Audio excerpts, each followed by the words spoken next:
Welcome into Byler Studios, everybody. Now, today in the studio, we're going to be painting some very fun pumpkin magnets. Now, these are my own sculpted design that I've also made a mold of and cast it out of a smooth cast 300. Now, that is a fast setting plastic and it is absolutely great quality. Now, these do have inserted magnets inside them. So that the magnets are not accessible to any children's. Now today what we're doing is we're going to be detail painting these in 3 separate videos. We're going to be making a orange, a off-white to slash maybe yellow ochre, and also a green pumpkin. And of course we're going to be doing these in different layers as we go through the process. So sit back, enjoy the nice relaxing classical music, and let's get to some fun painting here.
guys, these little magnets are turning out absolutely incredible. Now, whichever video that you're watching, I do hope you have enjoyed this nice simplistic painting video.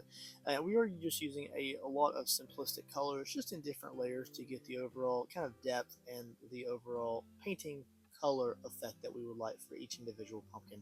I do also sell these on my Etsy shop as a set, so if you're looking for those, make sure you check out my Etsy shop also.